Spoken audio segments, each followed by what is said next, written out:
বন্ধুসকল এখন সিনেমা চালো য'ত নেকি আধা বলিউড এক্টৰ আছিলে মানে আপোনালোকক মই ট্ৰেইলাৰতে কথা পাতিছিলো যে সিনেমাখন আহিবলৈ গৈ আছে ওয়েলকাম টু দি জংগল য'ত নেকি অক্ষয় কুমাৰ জেকি শ্ৰফ সুনীল শেট্টি পৰেশ ৰাৱাল ৰাজপাল য়াদৱ তুষাৰ কাপুৰ জেকি শ্ৰফকে ধৰি জেকুলিন আৰু দিশা পাটানী বহুতো এক্টৰ এক্ট্ৰেছ ইয়াতে আছে আৰু সকলোৰে কেৰিয়াৰ কেনেকুৱা হৈ আছে এইটো সময়ত আমি ভালদৰে গম পাওঁ হিম্মত খানে ডাইৰেক্ট কৰিছে এখন ফিল্ম ওয়েলকাম টু দি জংগল যি নেকি প্ৰিভিয়াছ আছিলে হিৰোপন্তি বাঘী 2 বাঘী 3 সিনেমা ডাইৰেক্ট কৰিছিলে আৰু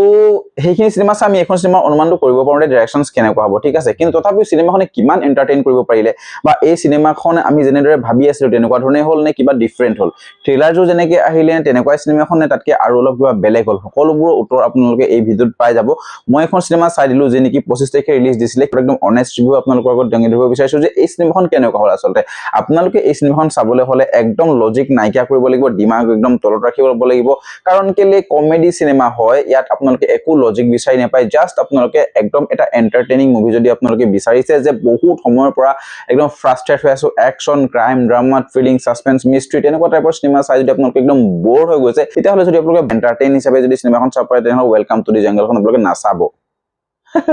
নাচাব কেলে কৈছো গম পায় না কাৰণ আপোনালোকে যদি এখন সিনেমা চাই ন আপোনালোকৰ সাৰ্ডাৰ্ড আৰু হৈ যাব কিছুমান জায়গাত এনেকুৱা নহয় যে এখন বহুত ডিসগাস্টিং মুভি হয় কিন্তু আপোনালোকে যদি হাউসফুল 5 চাইছে দেন হাউসফুল 5 তকে এইখন সিনেমা যথেষ্ট বেটাৰ হয় বাট আপোনালোকে যদি কন্টেন্ট ওয়াইজ সিনেমাখন চাই একো নাপায় মানে আৰু এটা কথা কৈ দিছো মই ইয়াতে যে মই এখন সিনেমা এনজয় নকৰা নহয় মই এখন সিনেমা এনজয় কৰিছো কিছুমান জোক আছে যে নেকি হাঁহি আপোনাৰ পেট বিষ হৈ যাব কিন্তু প্ৰত্যেকটো মানে বস্তুতে আপোনালোকে কমেডি বিচাৰিলে এই সিনেমাখন নাপাব যে নেকি আপোনালোকে অক্ষয় কুমাৰে একদম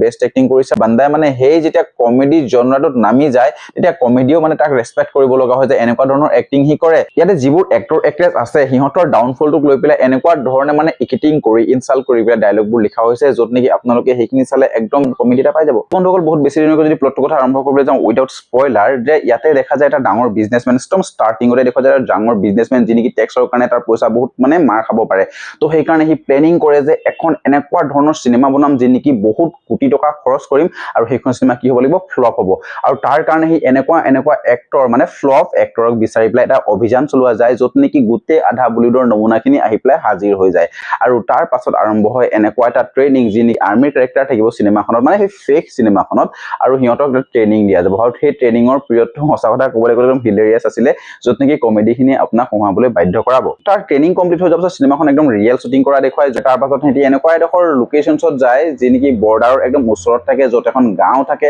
আৰু সেই গাঁওখনত টেৰৰিষ্টে পুৰা কব্জা কৰি থাকে একদম টেৰৰিষ্টৰ পৰা অধীনত থাকে সেই গাঁওখন ঠিক আছে তাৰ পাছত সেই গাঁওখনত সিহঁতি শ্বুটিং কৰোঁতে কেনেকৈ মানে সেই টেৰৰিষ্টৰ লগত সন্মুখীন হৈ পেলাই সেই গাঁওবাসীক উদ্ধাৰ কৰিবলৈ বিচাৰে তাৰ এটা সৰু থিম ৰাখি পেলাই সিনেমাখন মানে চলি থাকে ঠিক আছে কাৰণ কেলে সিনেমাখনৰ সঁচা কথা ক'বলৈ গ'লে ইয়াতে সবতছে বেষ্ট পাৰ্ট আছিলে অক্ষয় কুমাৰৰ কমেডি টাইমিং তাৰ পাছতে পৰেশ ৰাজপাল আৰু ৰাজপাল য়াদৱৰ একদম ফ্ৰেণ্ডশ্বিপৰ জড়িত যি নেকি আপোনালোকক নষ্টালজিক ফিল কৰিব উদয় আৰু মাজনুক মিছ কৰিও আপোনালোকে তাৰ ভাইক দুজনক পঠাই দিছে এন্টাৰটেইন কৰিবলৈ যি নেকি সুনীল শেট্টি আৰু আৰশাদ বাৰ্চি থাকে তো সিহঁতৰ কমেডি টাইমিংটো বহুত বেছি ভাল লাগে মুঠতে চাবলৈ গ'লে কমেডি ডায়লগ ক্ষেত্ৰত সিনেমাখন ঠিক আছে কিন্তু যেতিয়া লজিক লগোৱা আপোনালোকে চিন পাব বা আপোনালোকে টেকনিক্যালি যদি সিনেমাখন অবজাৰ্ভ কৰিবলৈ যাব তেনেহ'লে সিনেমাখনৰ পৰা আপোনালোকে একো ধৰণৰ আপোনালোকে স্যাটিসফাইড মোমেন্ট আপোনালোকে নাপায় কিন্তু কমেডি টাইমিংখিনি অক্ষয় কুমাৰ বহুত বেছি ভাল হৈ যোৱা কাৰণে সিনেমাখন গতি কৰি থাকে আৰু আমি এংগেজিং হৈ থাকো সিনেমাখনত তাৰ পাছত আপোনালোকে সেই সিহঁতি যি মানে ফেক ফিল্ম বনাই পেলাই সেই গাঁওবাসীৰ মাজত ফচি যায়গে গাঁওবাসীক সেইডোখৰ জেগাৰ পৰা বা সেই মানে টেৰৰিষ্টৰ অধীনৰ পৰা উলিয়াই আনিব পাৰে নোৱাৰে সিনেমাখনৰ কনচেপ্টটো তেনেকুৱা ধৰণৰ এটা আছে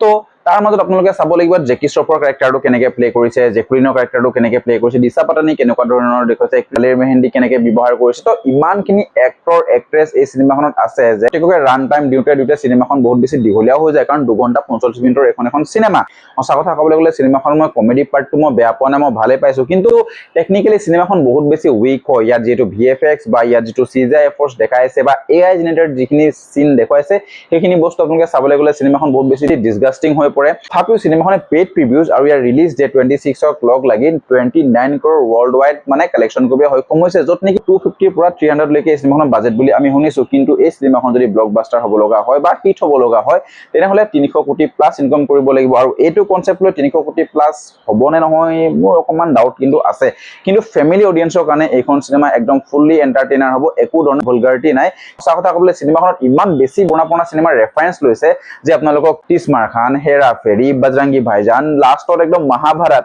ও মাই গড। তো মানে বহুত বেছি ধৰণৰ চিনেমাৰ ৰেফাৰেঞ্চ লৈছে, যিখিনি ৰেফাৰেঞ্চৰ কমেডিখিনি আপোনালোকে যদি বুজি পায় সেইখিনি কমেডি একদম হিলেৰিয়াছ হৈ যাব আৰু আপোনালোকে সেই মোমেন্টটো হাঁহিব। চিনেমাখনত এটা ছাৰপ্ৰাইজো আছে, এইটো কেমিঅ বুলি নকওঁ, আচলতে অক্ষয় কুমাৰে নিজেই পোষ্ট কৰিছিলে যে তাৰ চিনেমাখনত ডুৱেল ৰল হ'ব, কিন্তু সেই ডুৱেল ৰলটো যেতিয়া ওলাব সেই সময়ত আপোনালোকে মানে চিনেমাখনত অকমান ছেটিছফাইড এটা ফিল কৰিব যে চিনেমাখনত কিবা এটা ৱৰ্ক হৈছে চাগে। ৱেলকামখন যেতিয়া আহিছিল ন, ৱেলকামখন কেনেকুৱা এখন ইউনিক চিনেমা আছিলে, একদম আইকনিক তাৰ ডায়লগ ডেলিভাৰী বা তাৰ যিটো কমেডি আছিলে সেইখিনি আপুনি এতিয়াও যদি চাওঁ এইখন চিনেমাতকে 1000 গুণে বেছি আপোনালোকে হাঁহি পেলাই সেই কমেডি জনৰাখনক আপুনি চুজ কৰিব। কিন্তু এইখন চিনেমা যদি তাৰ 10% যদি ওলাই গ'লহেঁতেন বহুত বেছি বঢ়িয়া হ'লহেঁতেন। আপোনালোকে যদি নাই চোৱা এতিয়াই চাব পাৰে, কাৰণ কমেডি হিচাপে এইখন চিনেমা আপোনালোকে এণ্টাৰটেইনমেণ্ট কৰিবলৈতো সক্ষম হ'ব। তাত আপোনালোকে পৰেশ ৰাৱালৰ পাৰফৰ্মেঞ্চ ভাল পাব, ৰাজপাল ইয়াদৱৰ পাৰফৰ্মেঞ্চ ভাল পাব, অক্ষয় কুমাৰৰ পাৰফৰ্মেঞ্চ ভাল পাব, আৰশাদ বাৰচি, সুনীল ছেট্টি, ঠিক আছে। কিন্তু জেকি শ্ৰফৰ কেৰেক্টাৰটো মই বহুত বেছি খাছ নাপালো, কাৰণ জেকি শ্ৰফৰ বহুত বেছি ডায়লগ ডেলিভাৰী নাই, তাৰ যিটো এক্সপ্ৰেছন আছিলে সি অকল